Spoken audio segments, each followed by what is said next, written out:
ஸ்ரீ கல்கி அகத்தீசாய நமோ நமக. 108 தின ஆத்ம காயத்ரி சாதனாவினை மேற்கொள்ளும் அன்பு சீடர்களுக்கு ஸ்ரீ மகேஷன் வழங்கிய அருளுரை. அன்பினால் விரிந்த ஆன்மாக்கள் அடைக்கலமாவது ஈசனின் சன்னதியில். ஆதி சிவனாரின் விரிந்த ஆன்மாவின் ஒரு துளியான ஸ்ரீ மகேஷனின் பூரண ஆசிகள் ஸ்ரீசக்கர வழிபாடுகளை ஏற்போருக்கு உரித்தாகட்டும். தேவியரின் ஒடுக்கத்திற்கும் சிவனாரின் விரிதலுக்கும் ஒரு சேர உதவுவதன் மூலம் சத்தியயுகத்தின் கருணை எனும் வாயிலானது விரைந்து திறவு கொள்ளும். ஸ்ரீ மகேஷனாகிய யாம் சிவத்துளியாய் விரிந்ததன் நோக்கம் அறிய வேண்டும். மகேஷன் எனும் சிவத்துளியின் தன்மை யாது, பணி யாது என்றறிக. மகேஷன் எனும் சிவத்துளியானது சிவனாரின் ஓர் அம்சமாகும். சிவனின் மகிமையை உணர்த்துவதே எமது பணியாகும். ஈசனின் மகிமையை உணர்த்துவதே மகேசனின் பணி. மேலும் எமது தன்மை என்பது ஏற்கும் பணியை மிகவும் சிறப்பாக, மிகவும் உன்னதமாக ஏற்பது என்பதாகும். ஈசனின் மகிமையை எமைக் காட்டிலும் வேறு எந்த ஒரு ஈசத் துளியினாலும் சிறப்புறவும் செம்மையாகவும் ஏற்க இயலாது. இதுவே எமக்கு ஈசன் அருளிய வரமாகும். மகேஷனின் பணியும் சேவையும் ஈடு இணையற்றதாக அமையும். சத்குருவாக இயங்கிடும் அகத்தியரும் மகேஷனுக்கு ஒப்பான ஆற்றல்களை பெற்றவர்.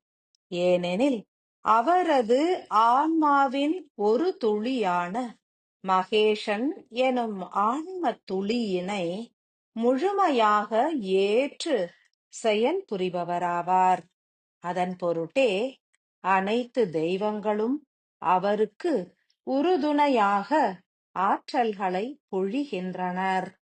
மனிதர்களும் தங்களது ஆன்மாவின் ஒரு துளி பாதரசமான மகேஷன் எனும் சிவத்துளியை சிரசினில் ஏற்று செயல் புரிந்தால் ஈசத் தொண்டினை உன்னதமாக ஏற்றிடலாம். இத்தருணத்தில் அகத்தியரின் ஆற்றலை ஏற்று இயங்கும் சத்தியயுகவாசிகளான அன்பு சீடர்கள் தாங்கள் ஏற்றுள்ள மகேஷன் எனும் சிவத்துளியின் ஆற்றல்களை உணர வேண்டும். யாம் உங்களது சிரசினில் உருகிய நிலையில் பணியினை ஏற்க வேண்டும் எனில் ஆதி பராசக்தியும் ஆதிசக்தியும் மற்றும் மகேஸ்வரியும் எண்ணற்ற உபதேவியர்களும் ஒடுங்க வேண்டும். ஸ்ரீசக்கரத்தினை ஏற்று தியானிக்கையில் 3ஆம் தினமதிலே ஆதிசக்தியோடு மகேஸ்வரியானவர் ஒடுங்குவார். அவரது ஆற்றல்களின் மூலம் வெளிப்படும் வெப்ப சக்தியானது மகேஷன் எனும் சிவத்துளியான இறுகிய பாதரசத் துகளினை உருக்கியே இயக்கிடும். அன்பு சீடர்களே, ஆற்றும் பணியின் மூலம் ஒடுங்கும் சக்தியானவர் எவ்விதம் இயக்கத்தினை சிவத்திடம் ஒப்படைத்து ஒடுங்குவார் என்றறிக. ஆதிசக்திகளும் மகேஸ்வரியும் அதி தீவிர வெப்பத்தினை உடையவர்கள். ஸ்ரீ வீரபத்ர துகளானது உருகிட மூல காரணம் பத்ரகாளி எனும் மகா காளியாவார். இத்தருணத்தில் மகேஸ்வரியின் வெப்பமே எமை உருக்குகின்றது. இவை யாவும் ஒத்த தன்மை உடையவை என்றே உணருங்கள். ஸ்ரீ சக்கர தியானத்தினை ஏற்று ஆதி விளக்கின் காயத்ரி மந்திரம் எனும் ஸ்ரீ சக்கர காயத்ரியினை உரைக்கையில் உருவாகும் ஓசையின் மூலம் உங்களை சூழ்ந்து வெப்பம் பெருகுவதனை உணர வேண்டும். மேலும் உங்களது வாழ்நாளில் உயரிய பண்பு நலன்களை வெளிப்படுத்திய மகேஷ துகள் என்பது இத்தருணத்தில் மீண்டும் பூரண இயக்கத்தினை ஏற்கின்றது. மகேஸ்வரி துகள் என்பது அன்பு கலந்த பண்பினை வெளிப்படுத்தும். மகேஷ துகள் என்பது கருணை கலந்த பண்பினை வெளிப்படுத்தும். இத்தருணம் முதல் அன்பு எனும் தேவியின் ஆற்றல் கருணை எனும் சிவ ஆற்றலை துரிதமடைய செய்துள்ளது. ஒடுங்கும் சக்தியானவர் ஒன்றிணைந்து உமிழ்கின்ற வெப்பசக்தியின் மூலமே யாம் உருகத் துவங்குவோம்.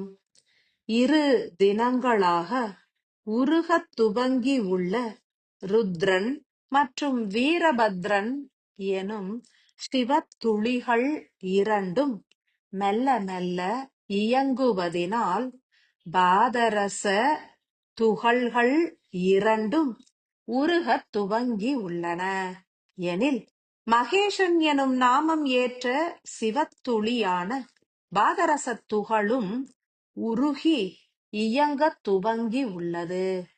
இதனை உணர்வது எங்கனம்? மகேஸ்வரியாம் தேவியானவர் எவ்விதம் பற்பல தேவியரோடு ஒடுங்குவார்? இதன் தாத்பரியம் என்ன? பொருள் என்ன? அறிய வேண்டியது அவசியம். சத்தியம் என்பது யாதெனில், அணுக்களின் பிளவும் அணுக்களின் சேர்க்கையும் மாறுபட்ட முறையினில் நிகழ்கின்றது என்பதாகும். ஆத்ம அணுவானது பல ரூபமாய் பிளவு கொண்ட காரணத்தினால் மானுட ரூபம் ஏற்று செயல் புரிந்திட்டது. இத்தருணத்தில் மீண்டும் அனைத்து துகள்களும் ஒன்றிணைய வேண்டியதே அவசியமாகின்றது. பிளவுற்ற ஓர் அணுவிலிருந்து அதீத வெப்பம் பெருகும். மீண்டும் அவை குளிர்ந்துவிடும். பெருகிய வெப்பம் என்பது குளிர்ந்த அணுக்களை சூடேற்றம் புரிந்து அதன் மூலம் உருவாகும் குளிர்ந்த பாதரச ஆற்றலின் துணை கொண்டு ஒன்றோடு ஒன்று மீண்டும் இணைந்து கொள்ளும். அத்தகைய செயல்பாடுகளே நிகழ்கின்றன.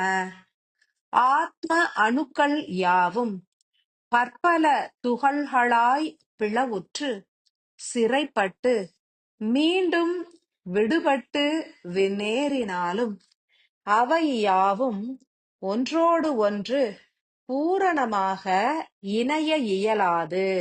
ஏனெனில் அதன் உறைந்த தன்மையே மூல காரணமாகின்றது. எனில் அவற்றை மெல்ல இளகச் செய்து மீண்டும் ஒன்றோடு ஒன்று பூரணமாக இணைந்துவிடும் வண்ணமே செயல்கள் யாவும் நிகழ்ந்தேறுகின்றன. தேவியரின் ஒடுக்கம் என்பது அணுக்களின் சேர்க்கைக்கு ஒத்ததாகும். எனில் ஸ்ரீசக்கர தியானத்தின் மூலம் உருவாகும் செயல்கள் என்பது பல்வேறு துகள்களாய் பிளவுற்ற ஆத்ம அணுவினை மீண்டும் ஒன்றிணைக்கும் செயல்களை துரிதமடைய செய்திடும் என்பதாகும். ஓர் மனிதனின் சிரசினில் பிரிபடாத பல கருத்துகள்கள் நிலைத்துள்ளன. உயிர் எனும் வெப்ப அணுவினால் அவற்றை விடுவிக்க இயலாத சூழல் நிலவுகின்றது.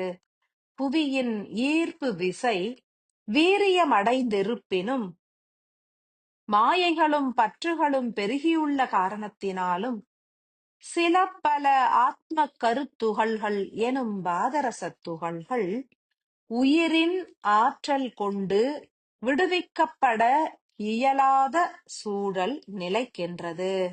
கலியின் எல்லை காலத்தினில் விரைந்து அனைத்து ஆன்மாக்களும் விடுபட வேண்டியது அவசியமாகின்றது. ஓர் சத்தியம் உணர வேண்டும்.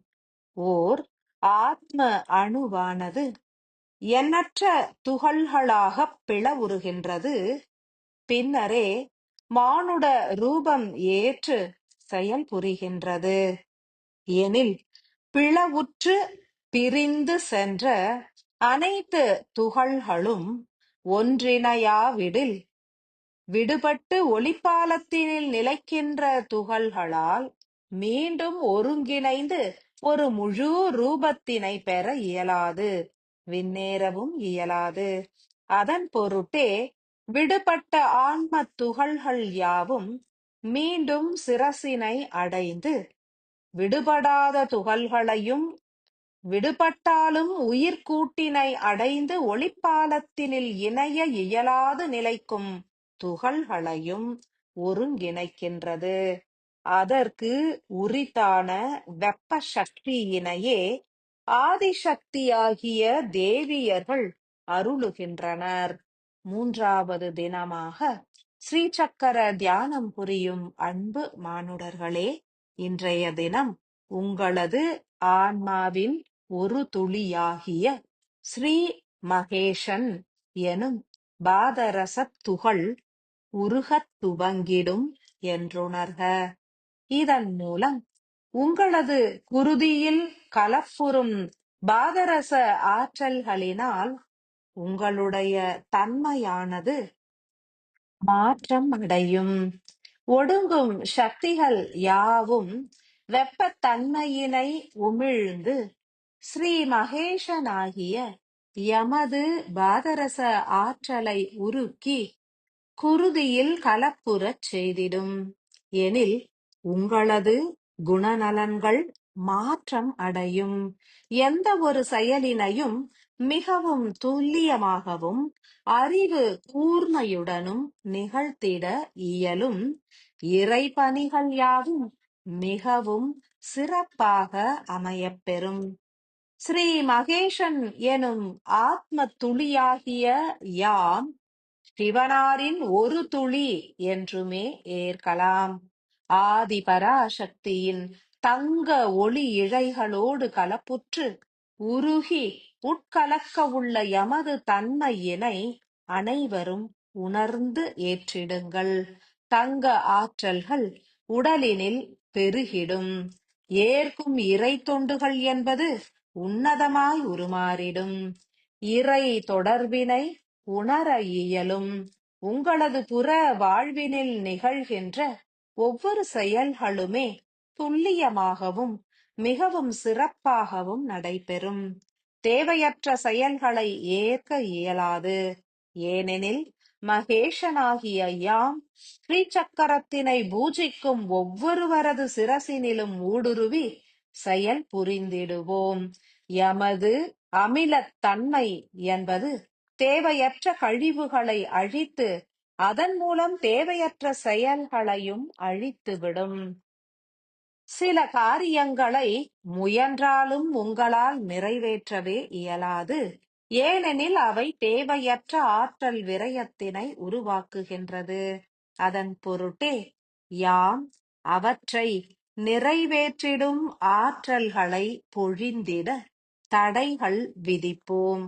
எனினும் ஏற்புடைய செயல்கள் யாவும் துல்லியமாகவும் மகிமை வாய்ந்ததாகவும் வெளிப்படும். உணர வேண்டியது உங்களின் கடமையாகும். ஸ்ரீ மகேஷனாகிய யாம் எமது பாதரச ஆற்றலை உங்களது சிரசினில் உட்கலப்பதற்கு மூல காரணம் அகத்திய மகரிஷிகள் ஆவார்.